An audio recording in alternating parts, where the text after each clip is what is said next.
continuum of my life. I need to be able to look around at all the conditions, and regardless of what's going on around me, I still need to find happiness. I need to appreciate where I'm at. I need to have gratitude. Exactly. Okay? So I'll give you, for example. So right now, I've got this big plan for this big holistic care center. I really, really am excited by it. It's going to be magnificent. It is going to just, it's going to be marvelous when it's all said and done. Marvelous. I see it. I see it clear as day. I know what I want. I know what it's going to look like. I know when I'm going to get to work, how I'm going to feel when I know all of this. I've lived it in my mind over and over again. I know it's there. All right. My focus has been there. Now, if I were to stop and look around where I was at a couple months ago, I would have just been like, there's no way. I can't gap that bridge. Bridge that gap. I can't bridge that gap from where I'm at now to where I want to be. I can't even fathom that. There's so many unanswered questions. I'm so scared by it all. Oh my gosh, where am I going to get this? How am I going to do that? Where am I going to have this? How am I going to have the time to do that? So many questions that could have just sent me back. And overwhelmed said, you. Yeah, overwhelmed me. Well, it didn't. I stayed focused on the dream, and the dream is still there. But lately, what I've been steered towards, which is really interesting, is that I am so focused on what's there that I'm not enjoying what's here. I'm not living in today. I'm living in tomorrow. Here is not so bad.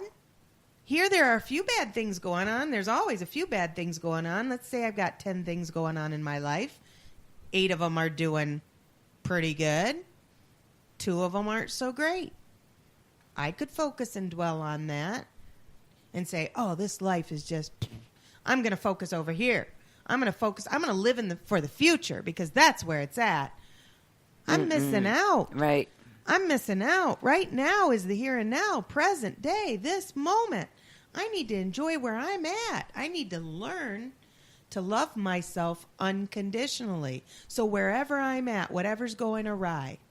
The other day I spilled coffee all the way down my front. Oh, God. I looked down. I said, boy, I did that beautifully. You did. I did. I said, man, look at the pretty design No one else I can made. spill coffee like me. I was like, geez, nobody can do that. Look at how pretty that was. I'm going to go change clothes, but I'm going to save that for a minute, take a picture, because it's beautiful. Now, that's kind of being silly about it. But what I'm saying is I didn't let that get me down that day. That wasn't the condition that sent my life in a spiral. Well, and that's the exact word I was going to use, because some people could. You know my favorite conditionally. quote. What is it? Tell me again. Yeah, it's Wayne Dyer. If you change the way you look at things, the things you look at change. That's right. And the thing that you said, living in the present and being grateful for what you have, are 2 of the biggest conditions for the law of attraction to work. If you keep focusing on things that are out there that you don't have yet without appreciating what you have, you're always going to have what you have. You're going to have that contradiction in your energy. It's going to split you. Right. It's going to split you.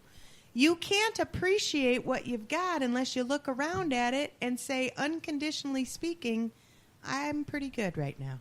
Right. I'm happy. But although it's fine to want more. It is. And it's good to desire things, and it's good to have those dreams, but the future hasn't happened. Right. The past is in the past. The future hasn't happened. What's happening is what's right here and now in front of you, which is the people who are in front of you at Christmas. Which Absolutely. are the loved ones that are reaching out to you and saying, I miss you all year. I know I don't get in touch with you enough, but I just want to say I think of you and I love you. And there's nothing wrong with that. And in fact, there's everything right with that. There's so many people. Oh, I get a card from them once a year. Bless you. Bless you that they thought enough of you. Right. In the time when they're thinking of all the people. Maybe they don't have time the rest of the year. Maybe they're not sentimental like that. Maybe they don't sit down and sit and think of every person that they need to thank and appreciate. They, at Christmas time, include you when they're sitting and meditating about who do they want to reach out to. Right. God bless See, you. change the way you look at things. God bless you that you That's got right. that card from them. That's right. right. You know, this year I get to go see my family. Usually we spend Christmas Eve Christmas celebrations with my husband's side. And this year we get to go see my side. And some of those people that I used to see every single day, I haven't seen in 3 years. Right. But it went by like that. Yeah, like that. And some of them keep in touch with me better than others. And it used to upset me that I was always the one that called on their birthday. Mm-hmm. And it does a lot of people. They didn't call on mine. And you know what? One day I thought, what the hell difference does it make? I call on theirs. That's what's important. Mm-hmm. It doesn't matter that they don't call. Not only do you call on theirs, but they are so happy to hear from you. They are. And, thank you for thinking of me. Yes. You blessed them. They blessed you. Right. It's not a competition, no, people. It's not. It's unconditional. Unconditional means no condition. I don't care if you haven't called me on my birthday for the last 15 years. I thought of you today. And right. It's your birthday, and I'm going to call you. Unconditional. Expressing love and compassion, not just feeling it, but expressing love and compassion towards people. And you know what else has to come in there, and I can't help it, is having no expectations. Right. Because that really trips us up. That's when I think that puts a little crimp in that unconditional, because if they're not living up to the way that we want them to be, then we get mad. Mm-hmm. If you just accept people, that doesn't mean you have to hang around with everybody. See, I get people in my ear all the time talking. I'm in a health care situation. People come in, they're spouting off. They'll gossip. They'll talk about other doctors. They'll talk about other people. You say, stop it. Occasionally I do. Especially if they're talking about other doctors, I'll put the quash on it, because I think they think I want them to say that somehow, right. And I'm like, no. I said, that's not my business. That's not my business. My business is here. I don't need to know anything about that. I have nothing to do with them. I tell people, I can appreciate that you feel like you need to pass this information on to me for some reason, but I don't need to know that, and so I'm not going to listen. And usually they quit talking at that point, because that's sort of shaming them a little bit. I'm not going to listen to you. But I just, I'm kind of blunt about that kind of stuff. But what I mean is I get people in my ear. What do you think about this? And what do you think about that? And they just want me to feed into that with them. Right. They want me to be drawn into that. Bicker, complain. And I'm not going to do it. I'm not going to complain about somebody. I'm not going to focus on the bad stuff. I'm going to focus on what's so great about them. I'm like, yeah, that really stinks, but man, they did this so well the other day. What do I have to gain by dip about somebody? What do I have to gain from that? Nothing. It makes me feel bad. And you also realize in that same thing that that's their behavior, and you're not going to change it. Yeah, you're not going to change it by saying anything to them, but by your example, you may want to make them want to change. To make me either the bickerer. Yeah, the bickerer. If they just want to get somebody to be on their same page, if they want confirmation that they're right, if they want any of those things, that's a self-centered purpose, and I got no time for that. That's right. Not. I'm not drawn into that. I'm like, no, that's your ideas. You can stick with those, but that's not how I feel. But thanks for, sharing, but I don't feel that way, so I'm not gonna join in with you. And by squelching that conversation, they probably won't initiate a conversation like that with you again, but they also may not initiate a conversation like that with anybody else. Yeah, and they also may not initiate conversations with me that are more meaningful anymore because they don't like the way I treated them. But I didn't treat them any way other than what makes me feel like okay in being me. Right. So again, pro Julia is not anti anybody else. It's just this is me.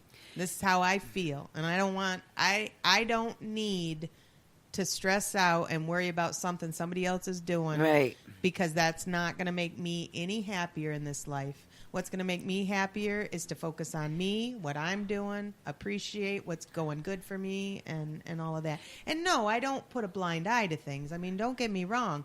I deal with problems as they come up, or it may take me a little bit. But if you worry about problems before they happen... Right. Or create your own problems. Yes, and if you dwell on that, law of attraction tells you that's what's going to happen. I mean, there are problems that come up, and I may not make a quick decision because there's so many factors, and I kind of try to wait to see how things play out. And other people are like, aren't you going to decide? Aren't you going to decide? No, I don't have to right now. Right. Guess what? I don't have to right now. Because it's if you just allow things to take care of them, I'm like you in a lot of ways like that. Some things will aggravate me, but do I have to deal with them? No, because they're going to play out the way they're going to play out, whether I'm freaking out or not. And you know what that is? That's unconditional love for yourself. Oh. See, I never thought of it like that. Not allowing the conditions around you to take away your joy. And I have to be careful the way that I say things to some people. Mm-hmm. Because they'll start that when I didn't really mean it like that. And sometimes I'll say, I didn't mean it like that. All I meant was, and I'll have to explain. So I've learned not to. I got a good example of that. Let's hear it. I don't know if it's exactly what you're talking about, but let's hear it. I've, again, had a lesson to learn recently. There was something that came up.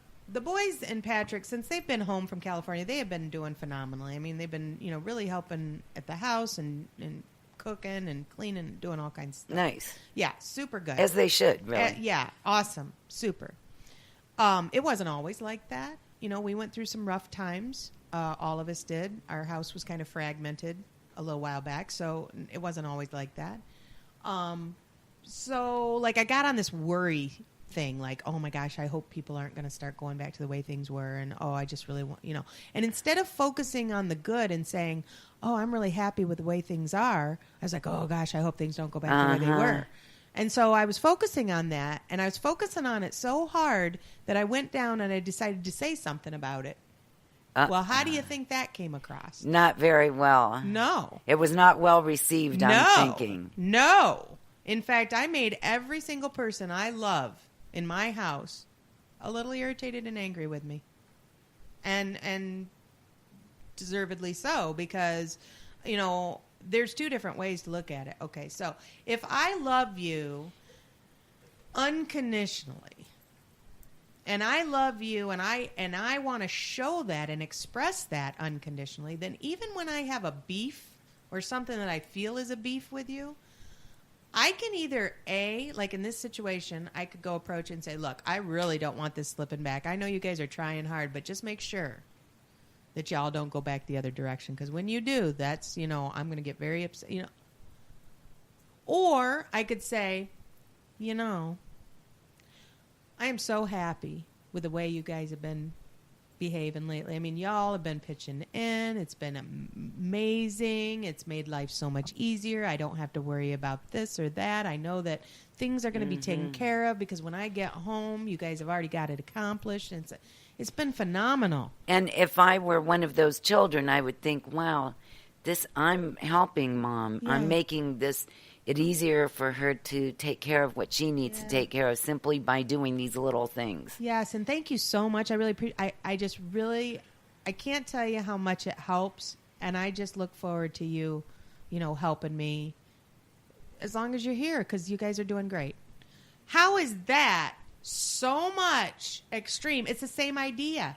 I was getting across the same concerns. But you were dwelling on the past instead of what's happening and now. I was being negative, and I was being mean, and I wasn't trying to be mean. I didn't mean to be mean. It just came out mean because I wasn't thinking about it, and I was stressing out about it, and I was Okay. And then on the other hand, I was like, oh, all I had to do was appreciate them and tell them how happy I was that they've been doing this stuff. And I could have gone about it that way.